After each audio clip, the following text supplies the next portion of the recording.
جو انہوں نے ہمارے پیارے نبی حضرت محمد صلی اللہ علیہ وآلہ وسلم کے ساتھ کیا تھا۔ اس وقت میرے ذہن میں یہ خیال بھی آ رہا ہے کہ یہ پہاڑ جو اس وقت ہماری نظروں کے سامنے ہے، یہ وہی پہاڑ تو نہیں کہ جس کے دامن میں آپ صلی اللہ علیہ وآلہ وسلم بیٹھے تھے۔ اس پہاڑ نے آپ صلی اللہ علیہ وآلہ وسلم کو اس تکلیف میں دیکھ کر کس طرح اپنے آپ کو قابو میں رکھا ہوگا۔ ہو سکتا ہے یہ وہی پہاڑ ہو جس پر آپ صلی اللہ علیہ وآلہ وسلم کا خون مبارک بہا ہو۔ دوستو، نبوت کے 9 سال تک آپ مکہ میں خدا کے پیغام کی کوشش فرماتے رہے، لیکن کم لوگوں کے ایمان لانے کے باعث کفار آپ کو اور آپ کے ساتھیوں کو مستقل تکلیف پہنچا رہے تھے۔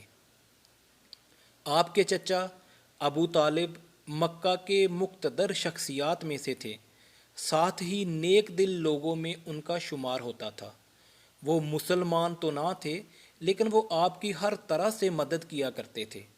نبوت کے 10ویں سال ابو طالب فوت ہو گئے تو مکہ کے کفاروں کو اور بھی زیادہ شہ مل گئی، اور انہوں نے آپ صلی اللہ علیہ وآلہ وسلم کے ساتھ اور بھی زیادہ برا سلوک کرنا شروع کر دیا۔ اب مکہ میں آپ کے لیے مشکلات بڑھ گئیں تو آپ صلی اللہ علیہ وآلہ وسلم نے اللہ کا پیغام اہل طائف کو پہنچانے کا ارادہ کیا۔ اس موقع پر آپ کے ہمراہ زید بن حارث رضی اللہ تعالیٰ عنہ تھے۔ طائف سے آپ صلی اللہ علیہ وآلہ وسلم کا ایک تعلق یہ بھی تھا کہ آپ صلی اللہ علیہ وآلہ وسلم کی والدہ حلیمہ سعدیہ طائف کے قبیلے بنی سعد سے تعلق رکھتی تھیں۔ اسی وجہ سے آپ صلی اللہ علیہ وآلہ وسلم نے طائف میں جانے اور انہیں اللہ کا پیغام پہنچانے کا فیصلہ کیا ہوگا۔ آپ صلی اللہ علیہ وآلہ وسلم کا خیال تھا کہ اگر طائف کے لوگ ایمان لے آتے ہیں تو مسلمانوں کو ان کی مشکلات سے نجات حاصل ہو جائے گی۔ چنانچہ جب آپ طائف پہنچے تو آپ نے طائف کے سرداروں اور مقتدر شخصیات کو اپنے مقصد سے آگاہ کیا۔ جب آپ صلی اللہ علیہ وآلہ وسلم نے اللہ کا پیغام اہل طائف کو پہنچایا تو وہ غصے میں آ گئے، وہ آگ بگولا ہو گئے۔ انہوں نے عرب کی مہمان نوازی کی روایات کے برخلاف آپ کے ساتھ سلوک کیا۔ آپ صلی اللہ علیہ وآلہ وسلم نے طائف میں کئی مقامات پر لوگوں کو سمجھانے اور اللہ کے پیغام سے انہیں آگاہ کرنے کی کوشش کی، لیکن انہوں نے آپ کی ایک نہ سنی۔ جب آپ واپس ہونے لگے تو وہاں کے کچھ نوجوان اپنے بڑوں کے اکسانے پر اس قدر آپے سے باہر ہوئے کہ انہوں نے آپ صلی اللہ علیہ وآلہ وسلم پر آوازیں کسیں، تالیاں بجائیں، یہاں تک کہ آپ صلی اللہ علیہ وآلہ وسلم پر پتھروں کی بارش کر دی، جس کے نتیجے میں آپ صلی اللہ علیہ وآلہ وسلم کا جسم اطہر خون میں تر ہو گیا، یہاں تک کہ خون آپ صلی اللہ علیہ وآلہ وسلم کے پاؤں مبارک تک پہنچ گیا۔ بعض جگہ لکھا ہے کہ آپ بے ہوش بھی ہو گئے۔ اس کیفیت میں حضرت زید بن حارث کے سہارے آپ صلی اللہ علیہ وآلہ وسلم نے نیچے کی جانب ایک جگہ پناہ لی تاکہ اپنی تکلیف کے احساس کو کم کر سکیں۔ اس موقع پر آپ صلی اللہ علیہ وآلہ وسلم نے اللہ تعالیٰ کے حضور دعا کی کہ اے اللہ، میں تجھ سے ہی اپنی بے بسی کا شکوہ کرتا ہوں، یہ مجھے رسوا کرنا چاہتے ہیں، اس کا شکوہ بھی میں تجھ سے کرتا ہوں۔ اے سارے مہربانوں سے زیادہ مہربان، اے میرے پروردگار، آپ مجھے کن کے حوالے کر رہے ہیں؟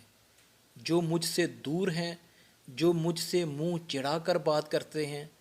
اے اللہ، اگر تو مجھ سے ناراض نہیں اور اگر مجھ پر تیرا عتاب نہیں تو مجھے کسی بھی بات کی پرواہ نہیں۔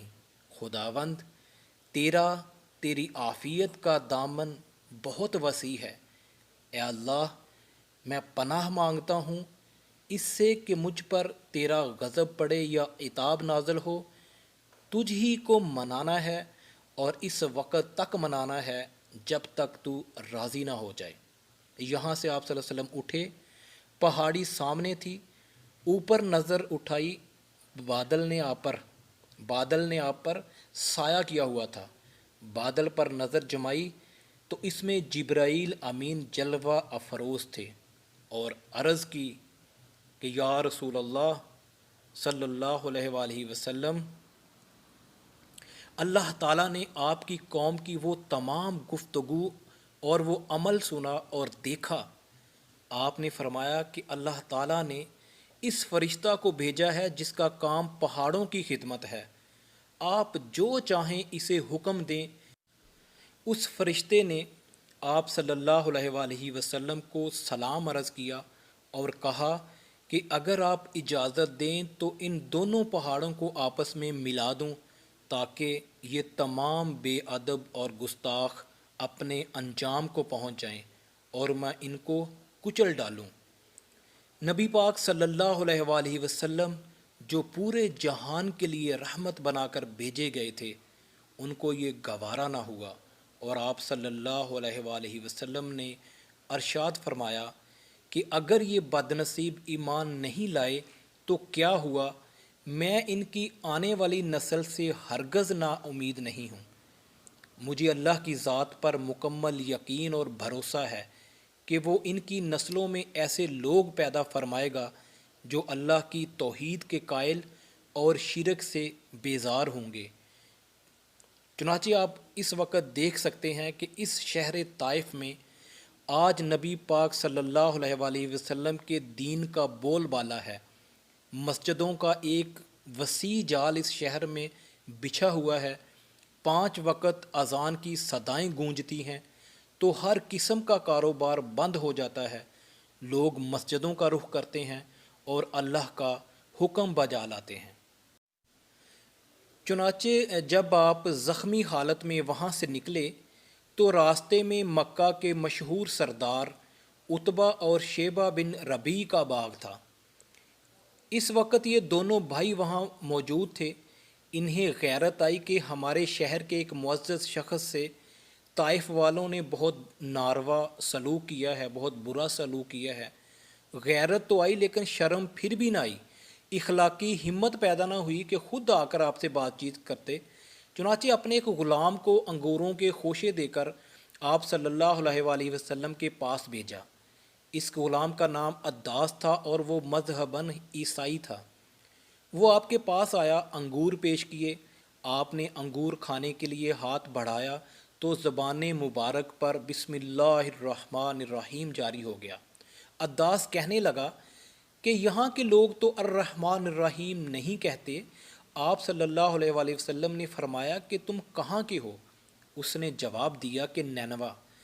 آپ نے فرمایا وہی نینوا جو میرے بھائی حضرت یونس علیہ السلام کا وطن تھا۔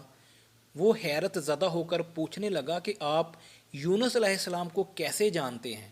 آپ صلی اللہ علیہ وآلہ وسلم نے جواب دیا میرے اور ان کے درمیان نبوت کا رشتہ ہے، وہ بھی اللہ کے نبی تھے اور میں بھی اللہ کا بھیجا ہوا نبی ہوں۔ عداس یہ سن کر اسی وقت مسلمان ہو گیا۔ عداس کے قبول اسلام نے گویا آپ کے زخموں پر مرہم کا کام کیا۔ طائف سے واپسی پر جنات کی ایک جماعت نے بھی اسلام قبول کیا تھا۔ دوستو، سفر طائف سے ہمیں یہ سبق ملتا ہے کہ دین اسلام کی تبلیغ کے لیے انتہائی کٹھن اور مشکل حالات بھی آئیں تو ثابت قدمی اور خندہ پیشانی سے برداشت کرنے چاہیے۔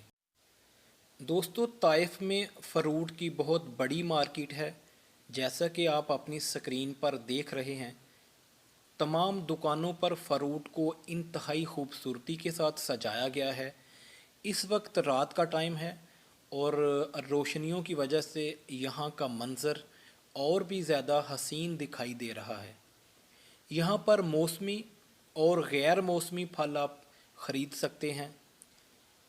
طائف کا جو مشہور پھل ہے وہ انگور ہے۔